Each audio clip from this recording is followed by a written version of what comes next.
Et on part au cinéma pour commencer avec le nouveau film de l'un des rares cinéastes français à avoir reçu la Palme d'Or à Cannes. Voilà, tout de suite les images.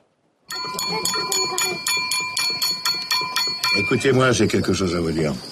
Je ne veux pas savoir qui a eu l'idée de me faire cette merveilleuse surprise. Je ne veux pas savoir combien de temps vous allez rester près de moi, mais je veux que vous sachiez une chose. C'est qu'ici, vous êtes chez vous. Et qu'aujourd'hui, moi, je suis l'homme le plus heureux du monde. Et comme toutes les bonnes choses ont une fin, j'ai une très mauvaise nouvelle à vous annoncer.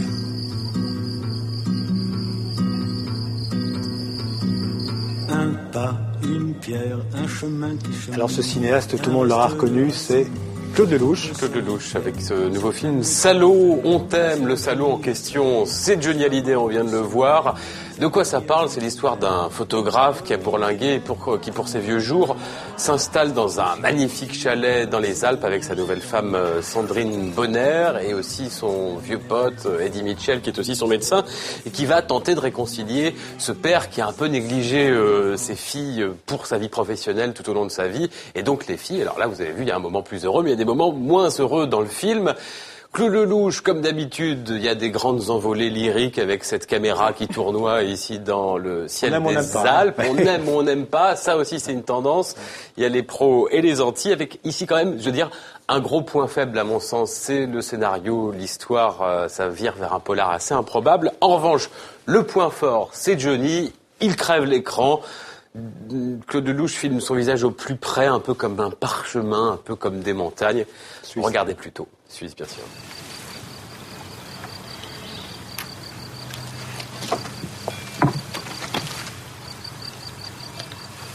Ça va se ranger.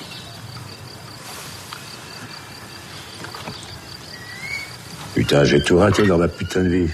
Non, c'est pas vrai. Dis pas ça. Les encaisses, c'est tout. C'est pas vrai, dis pas ça.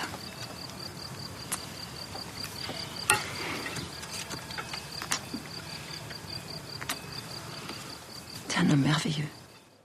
Alors après Johnny, on va partir à Marseille pour une exposition au MUSEM, c'est ce musée donc des civilisations de l'Europe et de la Méditerranée.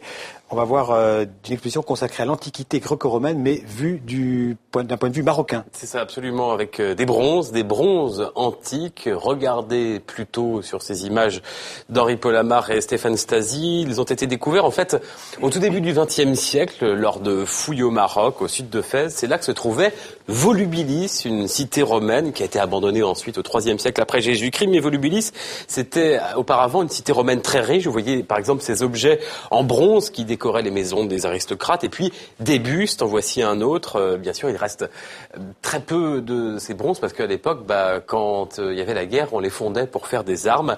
Des bustes qui représentaient souvent le beau idéal de l'époque. Alors, qu'est-ce que c'était le beau idéal de l'époque? Explication. Il correspond à certains types de canons, le canon du beau idéal, c'est-à-dire qu'il y aura cette attitude un peu lointaine, un peu hautaine, la bouche, les lèvres boudeuses, le regard de côté, là, ce regard un peu je suis mais je n'y suis pas. Qui, pour la plupart, viennent de Rabat, du musée de Rabat. Ils sont mis en parallèle avec d'autres bronzes qui viennent de part et d'autre de la Méditerranée. L'idée, c'est de montrer comment l'esthétique gréco-romaine a influencé ensuite les civilisations suivantes. Splendeur de Volubilis, c'est jusqu'en août à Marseille, au MUSEM. Alors on va partir en Suisse où les danseurs de l'Opéra de Paris sont en ce moment en Suisse. Et oui, que fait un danseur de l'Opéra de Paris? Quand il n'est pas à Garnier ou à Bastille, eh bien il danse et il danse encore. C'est le cas demain à côté de Lausanne, à Morges, avec cette compagnie Incidence Chorégraphique. Elle regroupe une dizaine de danseurs de l'Opéra de Paris. Ils dansent à la fois des créations contemporaines et puis des bouts de ballet du répertoire. Je vous propose de regarder quelques images avec en guest star demain ou en invité surprise Agnès Le Testu, jeune retraitée de l'Opéra de Paris, ancienne étoile.